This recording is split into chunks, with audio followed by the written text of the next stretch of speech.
Terima kasih Anda masih bersama kami. Bagi Anda yang baru saja bergabung, kami hadirkan kembali 3 berita utama hari ini. Terpeleset ke aliran irigasi sungai saat hendak mencari cucu, seorang kakek berusia 70 tahun di Karawang hanyut terbawa arus sungai. Kebakaran rumah di kawasan permukiman padat di Kuningan membuat warga panik. Satu penghuni rumah menderita luka-luka. Penemuan mayat wanita tanpa busana hebohkan warga desa Pasir Gaok di Kabupaten Bogor.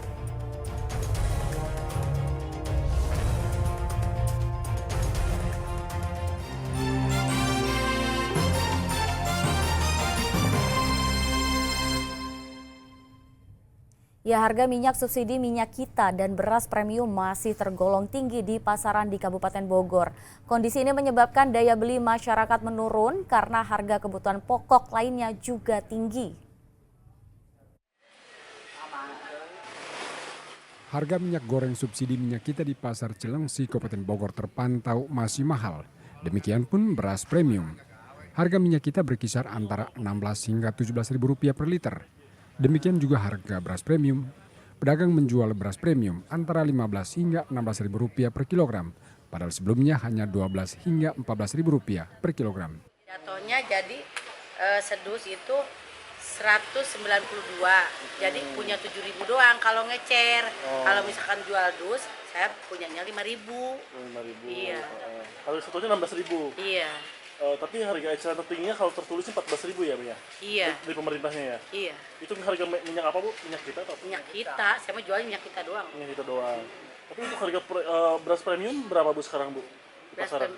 Beras premium 14, saya mau mahal ini. Premium 4. PJ Bupati Kabupaten Bogor memantau langsung harga sembako di pasar, menemukan harga jual minyak kita tidak sesuai dengan harga yang tertera di kemasan sehingga dikeluhkan para pembeli. Namun para pedagang berdalih harga dinaikkan karena harga di tingkat agen sudah mahal. Pemerintah bekerja sama dengan Bulog akan menggelar operasi pasar beras dan minyak goreng murah untuk menstabilkan harga bahan pokok.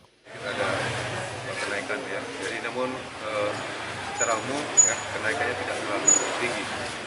Untuk Kabupaten Bogor ini kita alhamdulillah bisa mengendalikan harga lah, karena perkembangan harga masih di bawah minus ya selama 1 bulan terakhir ini. Ya, saya sebenarnya mengimbau masyarakat pedagang sini ya supaya bisa menjual barang sesuai dengan harga yang telah ditetapkan ya, harga eceran tertinggi dan atau harga acuan pemerintah yang ditetapkan. Namun untuk harga sayur mayur turun. Harga cabai rawit merah turun Rp20.000 per kilogram dari Rp50.000 menjadi Rp30.000 per kilogram. Asep Solihin melaporkan dari Kabupaten Bogor.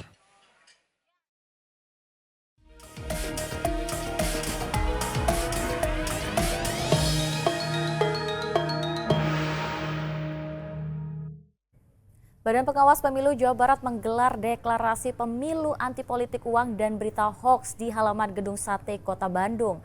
Namun deklarasi hanya dihadiri 2 pasangan calon, sedangkan 2 pasangan lainnya berhalangan hadir. Kampanye pemilihan yang aman. Deklarasi Pilkada Damai anti politik uang dan berita hoaks diikrarkan pasangan calon gubernur dan wakil gubernur Jawa Barat di halaman Gedung Sate Kota Bandung. 4 pasangan calon sebenarnya diundang, namun hanya 2 pasangan yang hadir, yakni pasangan nomor 4 Deddy Mulyadi Erwan Setiawan dan pasangan nomor 2 yang diwakili calon wakil gubernur Ronald Surapraja. Sedangkan 2 pasangan yang lain hanya diwakilkan tim kampanye. Deklarasi digelar Badan Pengawas Pemilu Jawa Barat untuk memastikan semua pasangan calon dan pendukung menjamin situasi aman dan damai selama tahapan pilkada berlangsung. Namun selama 11 hari masa kampanye berlangsung, Bawaslu sudah menemukan sedikitnya 27 pelanggaran kampanye. Kita ingin memastikan komitmen para paslon ini agar menaati seluruh instrumen aturan yang berlaku, Undang-Undang 10 2016 tentang pemilihan, PKPU 13 khususnya ya 2024 tentang kampanye, yang harapannya adalah pada proses kampanye yang singkat ini tidak banyak terjadi pelanggaran. Namun catatan kami di 11 hari masa kampanye ini terdapat 27 dugaan pelanggaran atau perkara yang sedang ditangani oleh Bawaslu.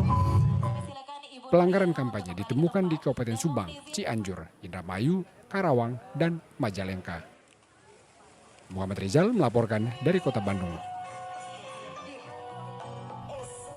Petugas Satpol PP dan Bawaslu Kota Bogor menertibkan puluhan alat peraga kampanye milik pasangan calon gubernur dan wali kota yang dipasang di jalur protokol Selasa siang.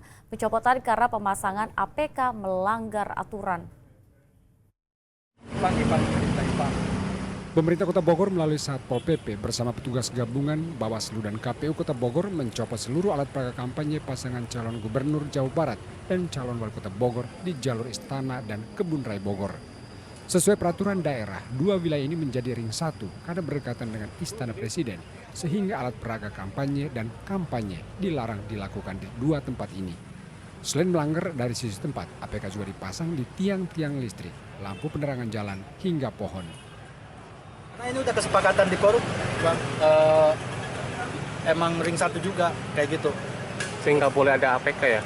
Betul. Terus untuk daerah-daerah lain karena apa? Karena itu melanggar aturan yang ditentukan oleh KPU dan penyelenggara pilkada. Iya itu, salah satunya itu SK yang ditetapkan oleh KPU dan terus kamera. Perda Tibum. Dasar hukumnya itu. Gitu. Jadi kewenangannya ada di mana?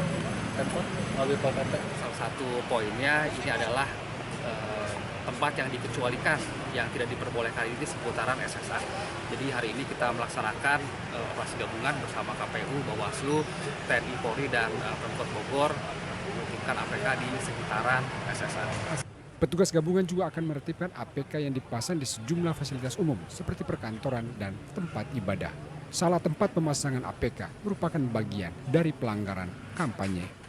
Iwan Kurniawan melaporkan dari Kota Bogor.